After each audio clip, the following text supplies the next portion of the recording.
नमस्कार दोस्तों, मैं हूं मिंटू और आप देख रहे हैं मेरा यूट्यूब चैनल मिंटू टॉक। जी हां दोस्तों, आज हम बात करेंगे भारत के पूर्व राष्ट्रपति डॉक्टर एपीजे अब्दुल कलाम के बारे में।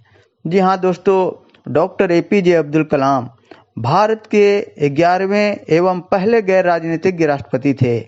उनके द्वारा भारत के प्रगति के लिए किए गए महत्वपूर्ण और उत्कृष्ट कार्य के वजह से देशवासी उन्हें याद करते हैं और वे सभी देशवासियों के हृदय में बसते हैं। वे जनता के सबसे चहेते और लोकप्रिय राष्ट्रपति थे। वे एक मशहूर भारतीय एरोस्पेस वैज्ञानिक भी थे, जिन्होंने तकनीकी और विज्ञान के क्षेत्र में अपना महत्वपूर्ण योगदान देकर भारत को एक नई दिशा दी।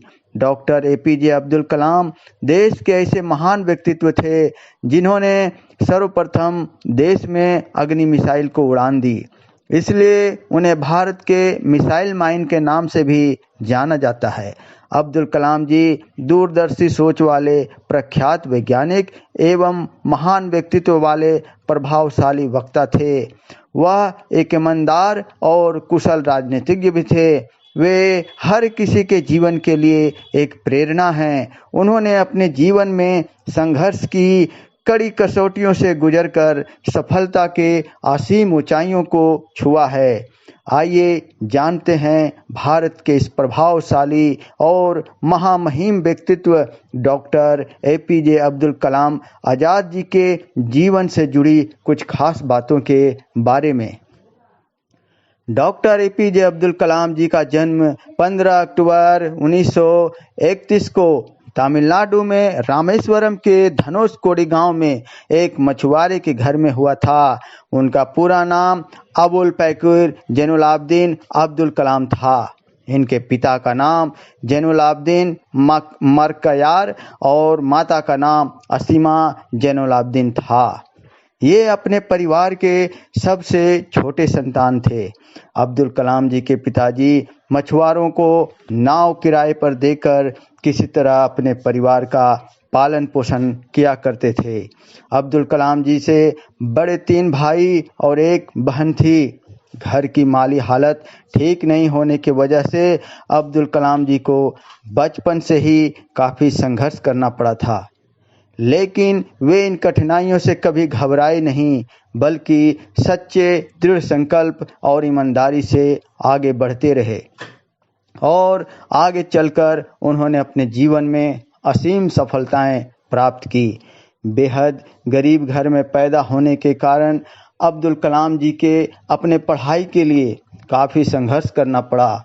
उन्होंने बचपन से अपने स्कूल के खर्च निकालने के लिए अखबार बेचना शुरू कर दिया था। उससे जो पैसे मिलते थे उससे वे अपने किताब खरीदा करते थे और घर में भी कुछ मदद कर दिया करते थे। अब्दुल कलाम जी अपने शुरुआती शिक्षा रामनाथपुरम में मैट्रिकुलेशन स्कूल से पूरी की थी। इसके बाद साल 1950 में उन्होंने तिरुचिरापल्ली के सेंट जोसेफ कॉलेज से फिजिक्स विषय से अपना ग्रेजुएशन की पढ़ाई पूरी की थी। इसके बाद उन्होंने 1954 से 1957 तक मद्रास इंस्टीट्यूट ऑफ टेक्नोलॉजी से एरोनॉटिकल इंजीनियरिंग में डिप्लोमा किया। इस तरह कठिन परिस्थितियों में अपनी पढ़ाई जारी रखी।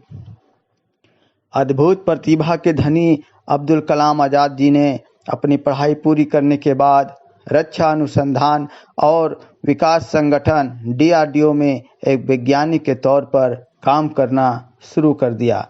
इसमें कुछ दिनों तक नौकरी करने के बाद वे साल 1962 में भारत के महत्वपूर्ण संगठन इसरो यानी भारतीय अंतरिक्ष अनुसंधान संस्थान से जुड़ गए। 1962 से 1982 तक वे इस संगठन से जुड़े रहे और कई अहम पदों पर कार्य करते रहे। इसके बाद अब्दुल कलाम जी को भारत के सैटेलाइट लॉन्च व्हीकल परियोजना का निर्देशक के पद का कार्यभार दे दिया गया। अब्दुल कलाम जी यहां प्रोजेक्ट डायरेक्टर के पद पर रहते हुए भारत में अपना पहला स्वदेशी उपग्रह प्रक्षेपण यान SLV-3 बनाया। जिसे साल 1980 में पृथ्वी के कक्षा के पास स्थापित किया गया था। विलक्षण प्रतिभा के धनी कलाम जी ने इसके बाद स्वदेशी गाइडेड मिसाइल का डिजाइन तैयार किया और भारतीय तकनीकी इस्तेमाल कर अग्नि और पृथ्वी जैसे मिसाइलें बनाकर विज्ञान के क्षेत्र में न सिर्फ अपना महत्वपूर्ण योगदान दिया, बल्कि भारत को तकनीकी रूप से संपन्न राष्ट्र बनाने में अपना महत्वपूर्ण योगदान दिया। 1992 से लेकर दिसंबर 1999 तक डॉक्टर अब्दुल कलाम साहब भारत के रक्षा मंत्री के वैज्ञानिक एवं रक्षा सलाहकार के रूप में काम किया और अटल बिहारी वाजपेयी जी की सरकार की देखरेख में दूसरी बार राजस्थान के पोखरण में परमाणु परीक्षण किया और देश को एक परमाणु शक्ति संपन्न राष्ट्र बनाने में अपना महत्वपूर्ण योगदान दिए। दूरदर्शी सोच रखने वाले कलाम साहब ने देश को पृथ्वी, त्रिशूल, अग्नि, आकाश और नाग जैसे कई स्वदेशी निर्मित मिसाइलें दिए। साल 1998 में रूस के साथ मिलकर भारत ने ब्रह्मोस प्राइवेट लिमिटेड की स्थापना की और कलाम साहब ने सुपरसोनिक क्रूज मिसाइल बनाने का काम शुरू किया। आपको बता दें कि ब्रह्मोस एक ऐसी सुपरसोनिक मिसाइल है जिसे आकाश, पृथ्वी और समुद्र कहीं पर भी दागा जा सकता है। विज्ञान के क्षेत्र में अब्दुल कलाम जी के द्वारा दिए गए महत्वपूर्ण योगदान और सफलता के बाद उनका नाम दुनिया के सबसे मशहूर वैज्ञानिकों में गिना जाने लगा और उनकी ख्याति मिसाइल मैन के रूप में दुनिया के चारों कोना में फैल गई। दोस्तों, डॉक्टर अब्दुल कलाम साहब के बारे में कुछ बोलना सूरज को दीपक दिखाने के समान है। डॉक्टर कलाम साहब की कहानी बहुत लंबी है और उन्होंने अपने जीवन में काफ़ी संघर्ष किया है और फर्श से अर्श तक के सफ़र को तय किया है।